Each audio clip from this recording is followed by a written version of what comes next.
श्री शिवाय नमस्तुभ्यम। हर हर महादेव। वैशाख का पावन महीना चल रहा है और जैसा कि आप सभी को पता है, वैशाख के पावन महीने में भोलेनाथ की शिवलिंग पर शीतल जल अर्पित करने का बहुत अत्यधिक महत्व होता है। गुरुजी पंडित प्रदीप मिश्रा जी ने बताया है कि शीतल जल से तात्पर्य है आप अपने घर के मटके का जल भोलेनाथ की शिवलिंग पर जाकर सीधे अर्पित कर सकते हैं। यह शीतल जल होता है और भोलेनाथ की शिवलिंग पर वैशाख के महीने में शीतल जल अर्पित करने से भोलेनाथ आपकी हर मनोकामनाओं को पूर्ण कर देते हैं। इस वीडियो में हम आपको गुरुजी पंडित प्रदीप मिश्रा जी का 2 मई वैशाख पंचमी के दिन 5 बेलपत्र वाला कौन सा मनोकामना पूर्ति उपाय करना है, वह उपाय हम आपको इस वीडियो में भी करके बताएंगे। इस बात का आपको ध्यान रखना है कि यह उपाय करते समय आपको अपने घर से मटके से जल लेना है, मतलब इस उपाय में आपको शीतल जल का ही उपयोग करना है। उपाय काफ़ी सरल और आसान है।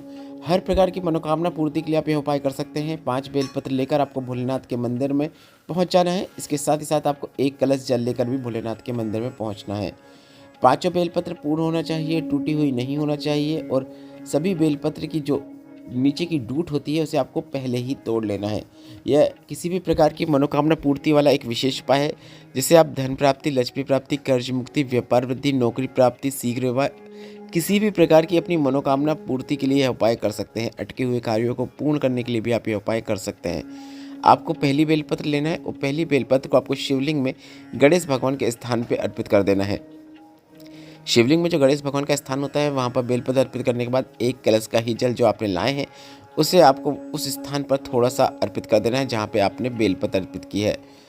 1 कलश का ही जल आपको सभी जगह अर्पित करना है जहाँ जहाँ आप बेलपत्र अर्पित करेंगे, इसलिए आप थोड़ी थोड़ी मात्रा में जल अर्पित करें। पहली बेलपत्र गणेश भगवान के स्थान पर अर्पित करने के बाद दूसरी बेलपत्र को आपको शरण कार्तिकेय भगवान के स्थान पर अर्पित करना है। शिवलिंग में गणेश भगवान के स्थान के विपरीत स्थान पर शरण कार्तिकेय भगवान का स्थान होता है। आप वीडियो में देखकर समझ सकते हैं कि आपको किस स्थान पर बेलपत्र को अर्पित करना है।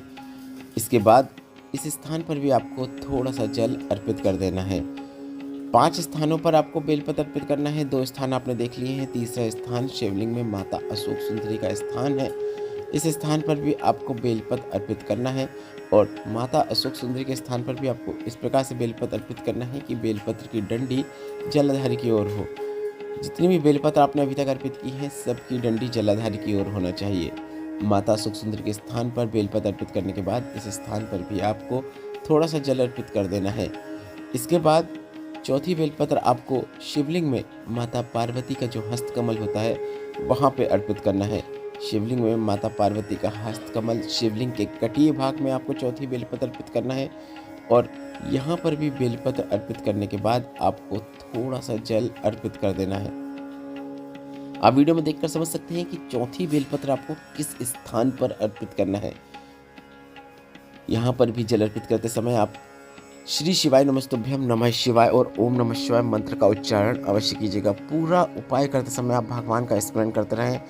इसके साथ ही साथ जब पूरी बेलपत्र अर्पित कर देंगे उसके बाद आपको अपनी कामना भोलेनाथ से करना है। 5वीं और अंतिम बेलपत्र आपको शिवलिंग के ऊपर अर्पित कर देना है और इस बार जब 5वीं और अंतिम बेलपत्र आप शिवलिंग के ऊपर अर्पित करेंगे तो कलश का पूरा जल आपको शिवलिंग के ऊपर अर्पित कर देना है। इसके बाद आपको श्री शिवाय नमस्तुभ्यम, नमः शिवाय, ओम नमः शिवाय बोलते हुए अपनी मनोकामना महादेव से कर लेना है और देवाधिदेव महादेव से कामना करने के बाद एक बार और श्री शिवाय नमस्तुभ्यम बोल देना है। बस इतना ही करना है। 2 मई वैशाख पंचमी का 5 बेलपत्र वाला यह महा उपाय आप अवश्य कीजिएगा। श्री शिवाय नमस्तुभ्यम। हर हर महादेव।